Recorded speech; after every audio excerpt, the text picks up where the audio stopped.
to my channel. So I'm really excited today. The reason is because we just clocked 180 subscribers, guys.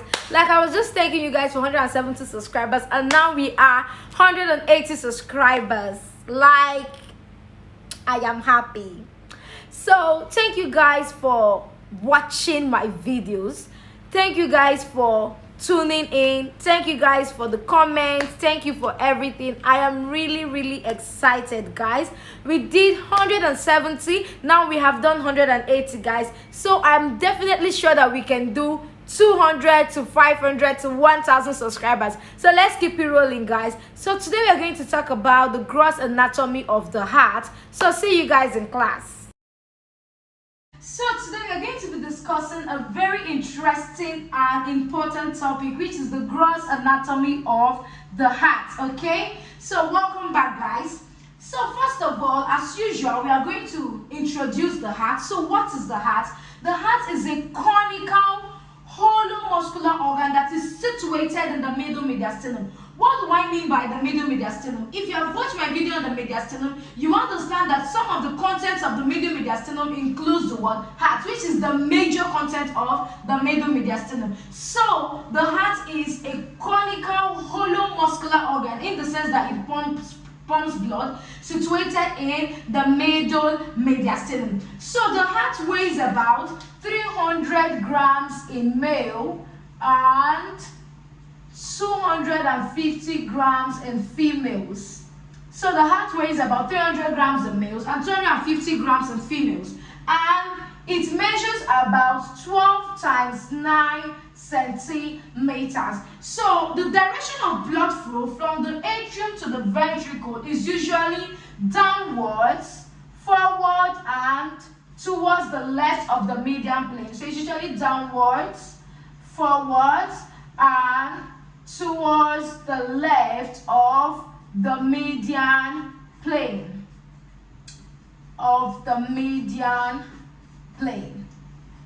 So the heart is situated obliquely behind the body of the sternum, okay? And the adjoining parts of the costal cartilage, so that about 1/3 of it is moving towards the right or is placed towards the right, and about 2/3 of it is situated towards the left. So let's talk about the external features of the heart. So the heart has 4 chambers. So this is the right atrium, okay? Then we have the right and the left atrium. Then we have the ventricle. So this is the right ventricle, and this is the left ventricle. So those are the chambers of the heart. So these chambers of the heart are being separated from each other by what we call grooves, okay? So there are about 3 grooves. The groove that separates the atrium from the ventricle is the atrioventricular groove. So we have atrioventricular groove.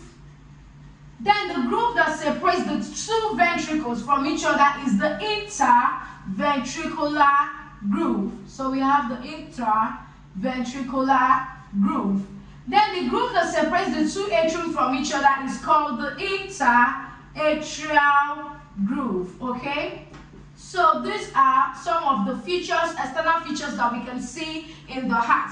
Then in addition to that, the heart has an apex, okay? So this is the apex of the heart, which is situated downwards, forward, and towards the left of the body, okay? So the heart also has a base, which is also referred to as the posterior surface of the heart. So this place, you can call it the base of the heart. So let's just call this the base of the heart. So the heart has surfaces. It has 3 surfaces, and then it has 4 borders, okay? So the borders of the heart are the upper border, the inferior border, the right and the left border.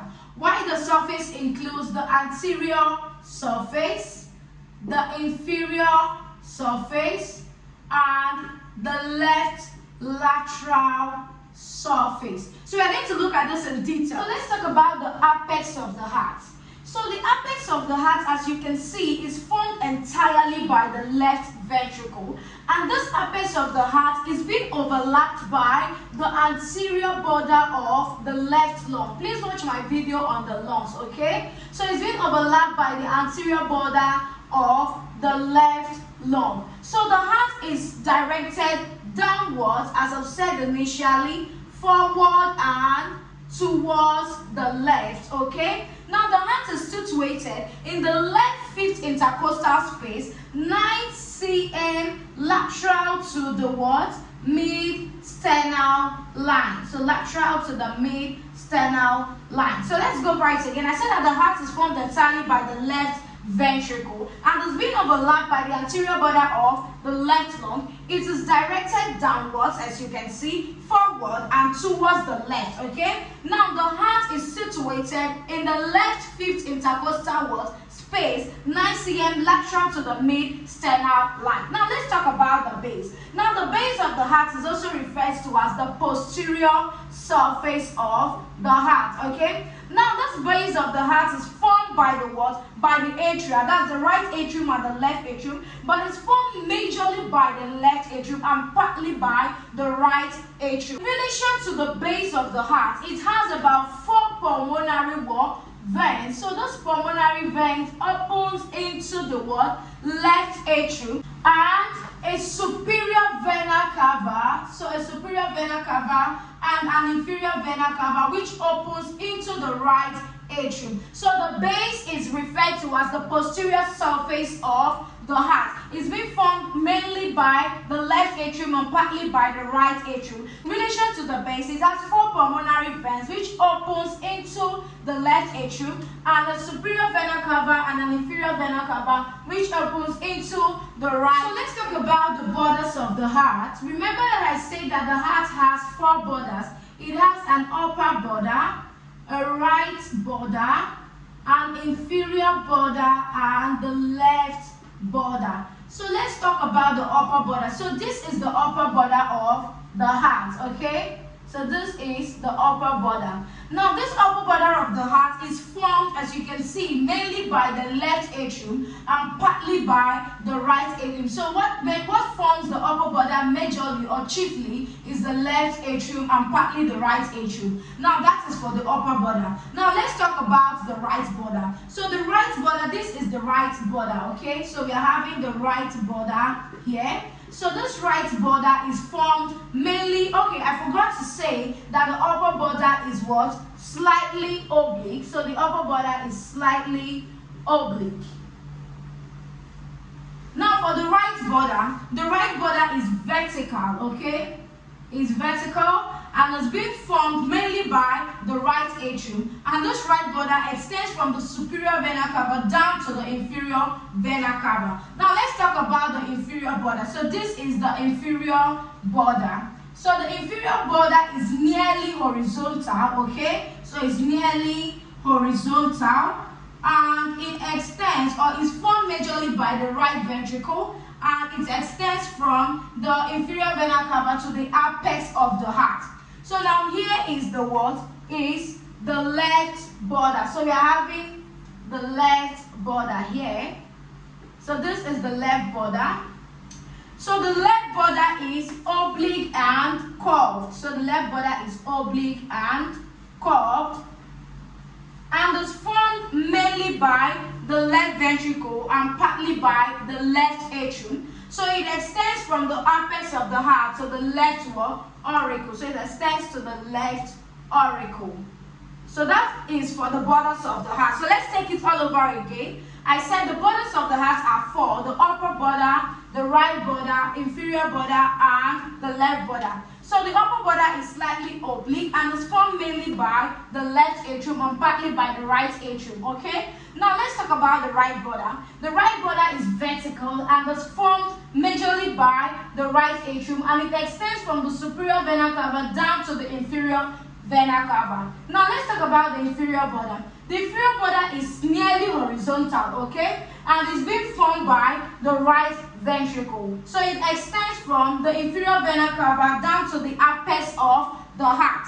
Now let's talk about the last border, which is the left border. So the left border is oblique and curved, is formed mainly by the left ventricle and partly by the left atrium, okay? So it extends from the apex of the heart to the left auricle. So now let's talk about the surfaces of the heart. The heart has three surfaces, which include the anterior or the sternocostal surface, the inferior or the diaphragmatic surface, and the left lateral surface. So this is the anterior or the sternocostal surface and is being formed by the right atrium and the right ventricle and partly by the left ventricle and the left auricle.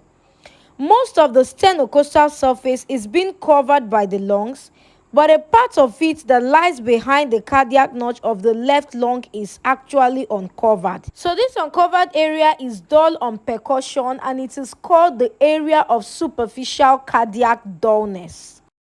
So let's talk about the inferior or the diaphragmatic surface. This surface rests on the central tendon of the diaphragm. Please watch my video on the diaphragm so you can understand the central tendon. Now, the left two-third is being formed by the left ventricle, while the right one-third is formed by the right ventricle, as you can see.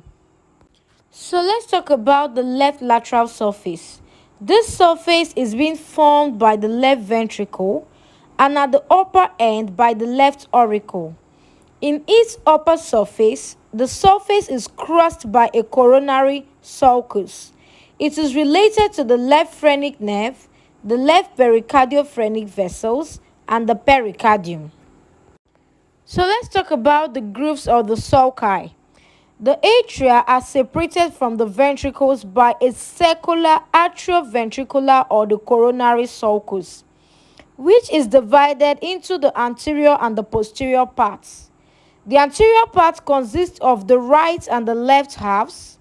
The right half is oblique between the right auricle, and the right ventricle is lodging the right coronary artery, while the left half is small between the left auricle and the left ventricle and lodges the circumflex branch of the left coronary artery. The coronary sulcus is overlapped anteriorly by the ascending aorta and the pulmonary trunk. The anterior interventricular groove is nearer to the left margin of the heart.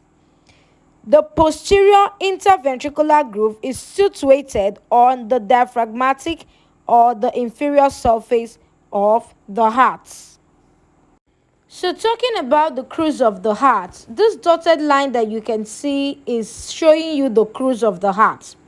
So this is a meeting point of the interatrial, the atrioventricular, and the posterior interventricular grooves. So it's a meeting point of the grooves of the sulci of the heart.